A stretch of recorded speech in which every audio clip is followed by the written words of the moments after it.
Bienvenue sur cette chaîne où nous cheminons ensemble sur les sentiers de Dieu pour un temps de ressourcement avec notre Seigneur. Une méditation vous sera proposée chaque dimanche durant l'été. Après une courte prière, installée au calme, laissez-vous guider par l'écoute de la lecture du jour, puis par un partage méditatif qui vous rapprochera toujours plus de notre Seigneur. Vous êtes maintenant installé confortablement au calme, une bougie allumée. Tournons-nous ensemble vers le Seigneur. Au nom du Père, du Fils et du Saint-Esprit. Père très aimant, je viens à toi pour te retrouver. Renouvelle, s'il te plaît, mes pensées par ta parole. Cher Saint-Esprit, instruis-moi, s'il te plaît, guide-moi aujourd'hui. Seigneur Jésus, accorde-moi de ressentir en ces temps de ressourcement ta présence, ta paix et ton réconfort. Au nom de Jésus. Amen.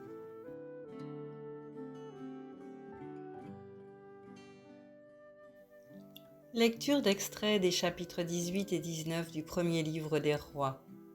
Au moment de la présentation de l'offrande, Élie le prophète s'avança et dit : « Éternel Dieu d'Abraham, d'Isaac et d'Israël, que l'on sache aujourd'hui que tu es Dieu en Israël et que je suis ton serviteur et que j'ai fait toutes choses par ta parole. Réponds-moi, Éternel, réponds-moi, afin que ce peuple reconnaisse que c'est toi, Éternel, qui es Dieu et que c'est toi qui ramènes leur cœur. » Et le feu de l'Éternel tomba, et il consuma l'holocauste, le bois, les pierres et la terre, et il absorba l'eau qui était dans le fossé.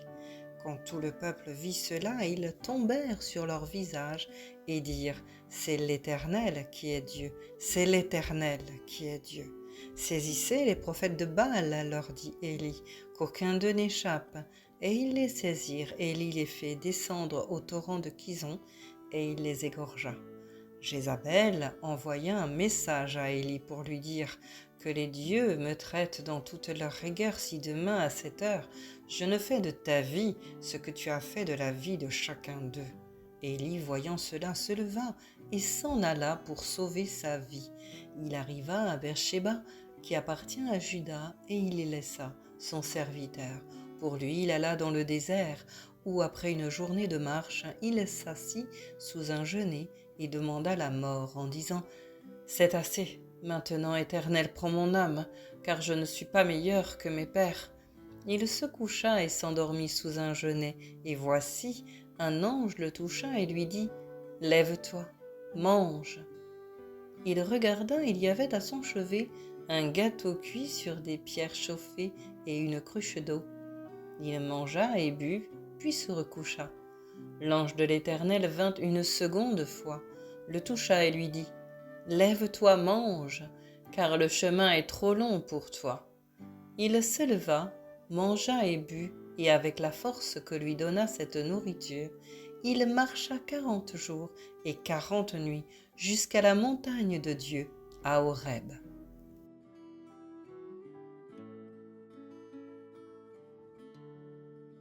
Élie n'est pas n'importe qui aux yeux de Dieu, c'est son prophète, c'est son serviteur, un homme choisi par Dieu pour manifester sa puissance, instruire, consoler, reprendre, conduire le peuple de la part de Dieu. Élie vient de confondre 400 faux prophètes qui adorent de faux dieux dont Baal au service du roi Akab. Élie a demandé à Dieu de manifester sa puissance et Dieu a répondu favorablement. Le feu s'est embrasé. Il a embrasé l'Holocauste à la grande surprise générale. Alors, après la réaction démesurée de Jézabel, la femme du roi Akab, on aurait plutôt imaginé qu'Élie, prophète de l'Éternel, à qui il est accordé des miracles de cette envergure, menace à son tour Jézabel. À l'inverse, Élie prend peur.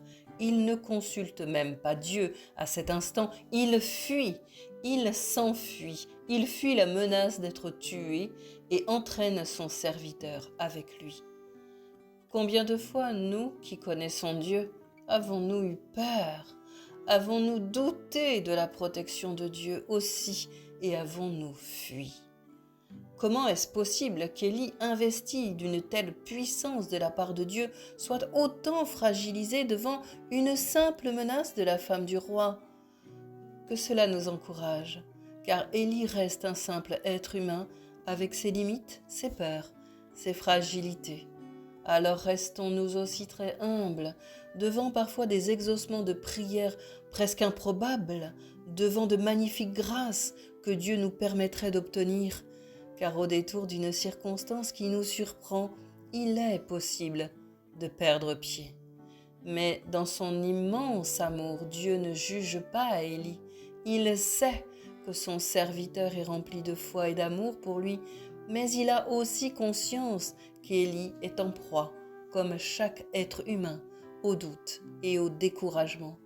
Alors Dieu envoie son ange. Le psaume 34 nous le confirme. L'ange de l'Éternel campe autour de ceux qui le craignent et il les arrache au danger. Sentez, voyez combien l'Éternel est bon. Heureux l'homme qui cherche en lui son refuge. Élie se trouve nourri, désaltéré, pour poursuivre sa marche au désert jusqu'à la montagne d'Horeb. Là encore, Horeb n'est pas n'importe quelle montagne. C'est une montagne sacrée située dans la péninsule du Sinaï où Moïse reçut en son temps la révélation du nom de Dieu de Yahvé et les tables de la loi et conclut le pacte d'alliance entre Israël et son Dieu. Ta marche est peut-être difficile, tu as peut-être l'impression de traverser un désert, mais sois confiant et attentif, car dans ces temps arides, Dieu vient lui-même à ta rencontre avec beaucoup d'amour et de compassion. Il te relève, te soulage, te revigore. Ton temps de désert n'est peut-être pas encore achevé, comme pour Élie, mais persévère, poursuis ton chemin de foi, main dans la main, avec Jésus qui te promet de rester tous les jours avec toi, car tu es sur le point d'atteindre ta montagne d'Horeb, là où Dieu va te récompenser d'avoir lutté le bon combat de la foi et renouveler avec toi son alliance. Je te laisse un instant en tête-à-tête avec ton Seigneur pour lui parler librement de ce que ton cœur a retenu de ce partage méditatif. Puis nous réciterons ensemble la prière que Jésus nous a apprise, le Notre Père. Nous terminerons enfin par « Je vous salue Marie ».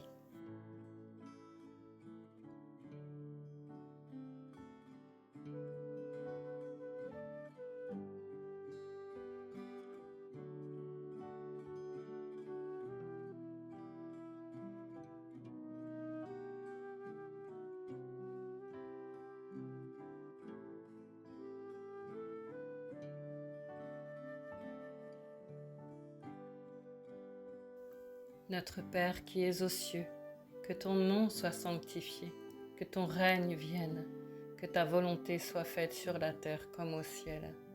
Donne-nous aujourd'hui notre pain de ce jour. Pardonne-nous nos offenses, comme nous pardonnons aussi à ceux qui nous ont offensés. Ne nous laisse pas entrer en tentation, mais délivre-nous du mal, car c'est à toi qu'appartiennent le règne, la puissance et la gloire, pour les siècles des siècles. Amen.